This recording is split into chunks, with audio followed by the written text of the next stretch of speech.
सत साहिब चैनल में आपका हार्दिक अभिनंदन और वंदन है। प्रिय श्रोतागणों, पिछले वीडियो में हम लोगों ने जाना था शक्ति के महत्व को।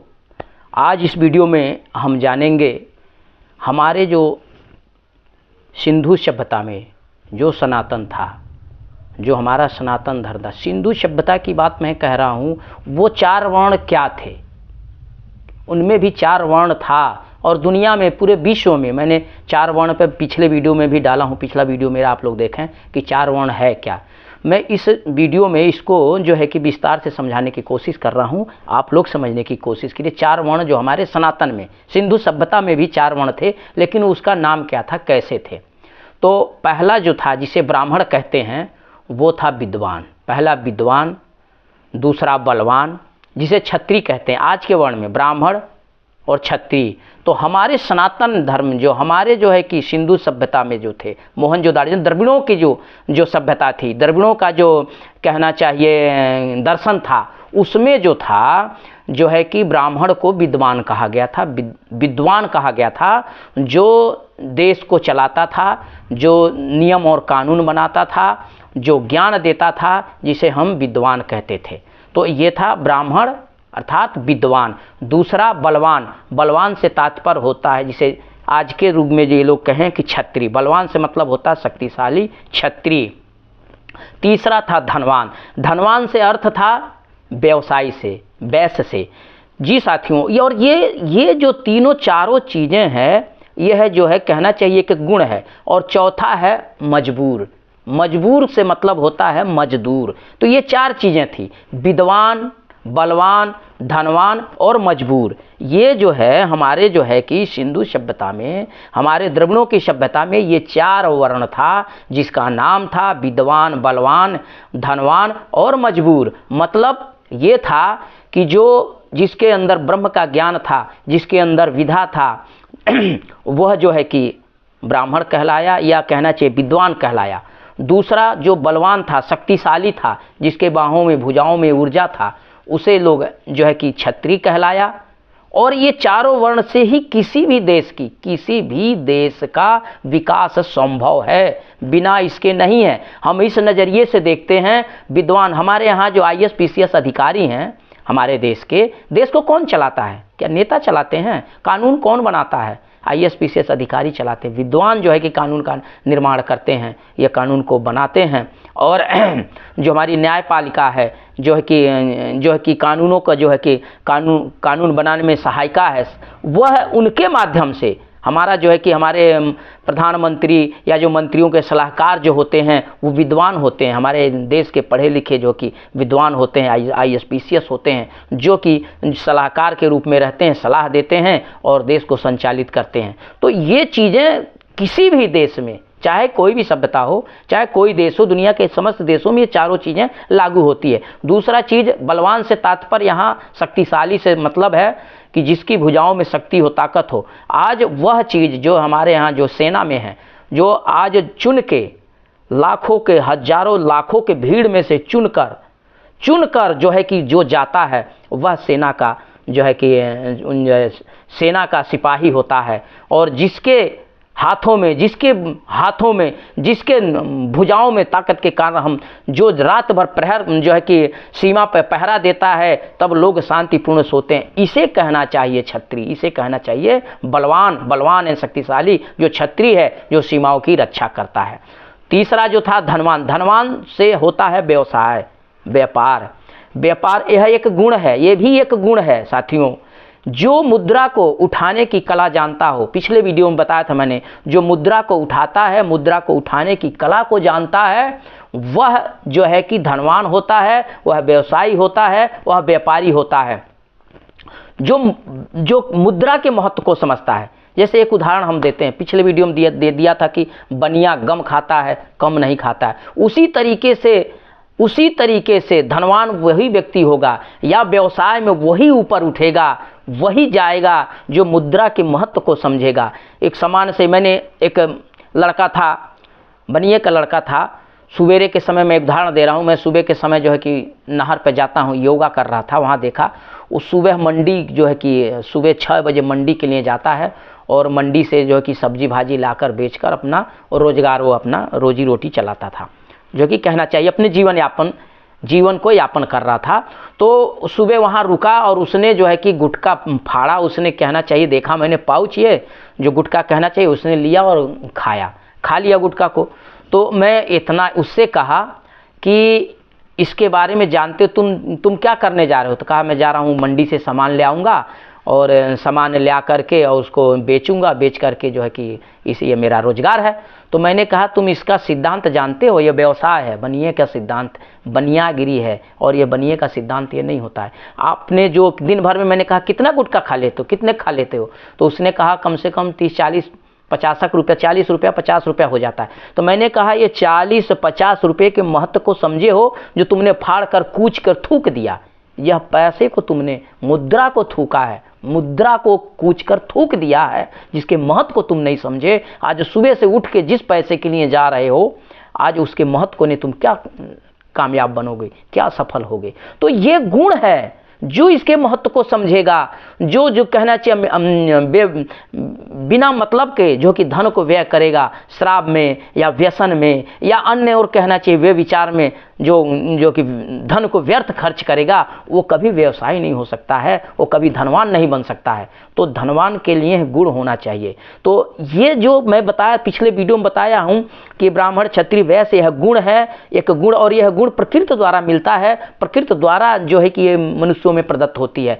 उसी तरीके से चौथा जो है, जिसको मैंने बताया कि मजबूर का मतलब होता है मजदूर। जो मजबूर है वही तो मजदूर है, जो मजबूर है वही मजदूर है।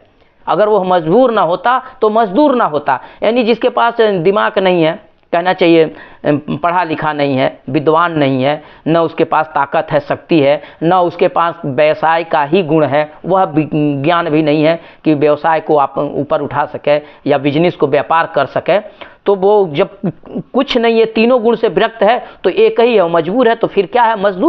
मजदूर है जाओ, जो अपना रोज का दिहाड़ी करेगा, जो कि श्रम करेगा, मजदूरी करेगा, और उससे जो धन मिलेगा, जो रुपया पैसा मिलेगा, वह अपना जीवन यापन करेगा। तो यह 4 गुण है, और इसी चारों गुण से किसी भी देश की व्यवस्था संचालित हो रही है, चल रही है, चाहे वो चीन हो, जापान हो, रूस हो, अमेरिका हो। यह चारों गुण समस्त जो है कि देशों में पर्याप्त है, पाया जाए। लेकिन इन चारों गुण को हमारे सनातन धर्म में दूसरे ढंग से, दूसरे नजरिए से इसको जो है कि दर्शाया गया है, और इसको कहा गया है ब्राह्मण क्षत्रिय वैश्य और शूद्र। जो ये मजदूर वर्ग है, इन्हीं को ही शूद्र कहा गया है। जो 85 का वर्ग है, 85 के वर्ग को जो उन्होंने लोगों ने जो कि शूद्र कहा है। और पिछले वीडियो में अगर इसको पूरा जानना तो मेरा पिछले वीडियो देखिए, उसमें आप जानेंगे कि 85 के समाज को, यहाँ के द्रविड़ों को इन लोगों ने शूद्र कह करके जो है कि इनको गुलाम बनाया, और गुलाम बना करके जो है कि यहाँ की पूरी अर्थव्यवस्था से और जो है कि राजनीतिक,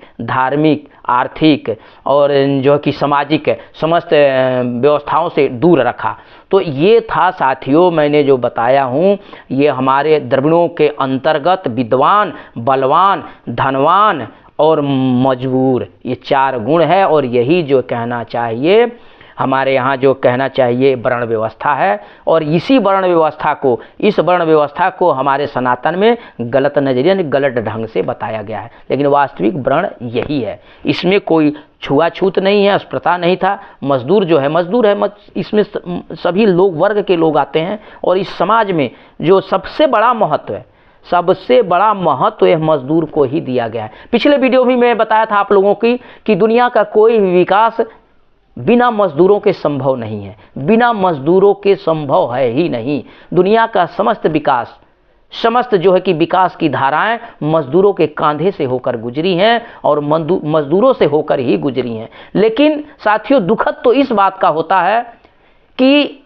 हमारे समाज को, इस समाज को उच्च शिखर पर ले जाने वाला छोटे तबका, यह मजदूर, यह गरीब मजदूर होता है, समाज का सबसे निचले हिस्से का लोग होते हैं। लेकिन उनका जीवन बहुत ही दुखद और दयनीय है, बहुत ही दुखद और दयनीय है। दिन भर पारिश्रमिक करने के बाद, दिन भर अथक जो है कि मेहनत करने के बाद, शाम को समय, रात के समय उनको दाल रोटी की भी सही व्यवस्था नहीं हो पाती है। उनकी जिंदगी इतनी जद्दोजहद बन गई है। और आज के व्यवस्था में, आज की अवस्था में तो और हो गई है, महंगाई ने इनकी कमर और तोड़ के रख दी है। आज हम जिस तरीके से महंगाई बढ़ा है, जिस तरीके से महंगाई जो है कि आसमान छू रही है, इस वर्ग का, इस निचले तबके का जो है कि जीना एकदम कहना चाहिए दूभर हो गया है। बहुत ही संघर्षों और कठिनाइयों के साथ इनका जीवन जो है कि बीत रहा है। साथियों, इस पर हमें विचार देना है और इसका मूल कारण था जीएसटी के बारे में हमारे यहाँ कई विद्वानों ने पिछले बार भी बहुत कोशिश किया समझाने की कि जीएसटी से सरकारी खजाना भरेगा। जो जीएसटी है, जो बिल आया है, जो कानून आया है, इससे टोटल सरकार का खजाना भरेगा, लेकिन हमारा समाज का जो है कि शोषण होगा, समाज का हनन होगा, समाज जो है कि गरीबी के अंधकार में जाएगा और इसका प्रमाण हमको देखने को मिल रहा है। और इस जीएसटी का पूरा फायदा तो कहना चाहिए अडानी और कहना चाहिए मोदी को ही मिला है, अडानी को ही मिला। सारा जो कि आज दुनिया के नंबर 1 पे जो है कि नंबर 1 की होड़ में आने की होड़ में लगते हैं। अभी हमारे यहाँ जो है कि अरविंद केजरीवाल ने एक टिप्पणी किया है कि अडानी के व्यवसाय में सारा पैसा मोदी जी का है। तो जी हाँ, मैं भी इस चीज़ को मानता हूँ कि अडानी के व्यवसाय में मोदी का ही पैसा है। अगर मोदी जी का पैसा ना होता तो बजाय विदेशों में जाकर मोदी जो है कि उनका प्रचार ना करते। अभी कुछ समय 2, 2.5, 3 साल पहले की बात है और 4-5 साल पहले भी हम इस पीछे भी देखा गया है। शुरुआती दौर में अमेरिका में जो है कि अमेरिका में माननीय मोदी जी ने जो है कि कहना चाहिए रिलायंस का प्रचार किया था और इसमें जो है कि निंदा में जो है कि निंदा बन के उभर के सामने आई थी। कई लोगों ने इस पर टिप्पणी भी किया था। तो आखिर ये सब चीज़ें है क्या, इसका ये क्या दर्शाता है, क्या महत्व है? लेकिन वास्तविकता यही है कि उनका जो अपना पूंजी है वो जो है कि अडानी की कंपनी में शेयर है, उसमें लगा हुआ है और अडानी जो कहना चाहिए परसेंट पे जो है कि कार्यरत हैं। तो साथियों, मेरा कहने का अर्थ आप लोग समझ ही गए होंगे, जान गए होंगे कि 4 वर्ण क्या है, वास्तव में जो है कि 4 वर्ण है क्या। तो आप इसको समझिए। और ये चारों वर्ण जो हमारे जो है कि सनातनी थे, हमारे अपने थे, जो सिंधु सभ्यता के अंतर्गत थे। और कुछ आपको जानना है इसके बारे में और कुछ गहराई रहस्य को जानना है तो साथियों आप हमारे वीडियो से बने रहिए और हमारे वीडियो को लाइक करिए, सब्सक्राइब करिए, लोगों तक पहुंचाइए। सनातन ओमकार की जय, निरंजन निरंकार की जय। साथियों आप लोगों को मालूम होगा कि अभी बहुत से ऐसी चीज़ें हम अपनी चीज़ों को भूल चुके हैं, हम जान ही नहीं रहे क्योंकि उनको मिटा दिया गया है, उनका पतन कर दिया गया है। बहुत से चीज़ों जो है कि हम दूसरों की ले करके अपना करके चल रहे हैं जो हमारे लिए हितकर नहीं है। मेरा कहने का तात्पर्य आप समझ रहे होंगे। आगे फिर मैं बताऊंगा, आगे आपको इसके बारे में हमारे अपने सिंधु सभ्यता के सनातनी के बारे में बताऊंगा कि वास्तव में क्या था और हम थे कौन, हमारी पूजा पद्धति क्या थी, हमारा जो है कि ईश्वर क्या थे और हमारे अंदर जो है कि किस तरीके से यह हमारा सिंधु सभ्यता संपन्न था और हम उस ज़माने में विकास की संभावनाओं को पार कर चुके थे। तो साहब बस इतना कह करके मैं अपने वक्तव्य को समाप्त करता हूँ। जय हिंद।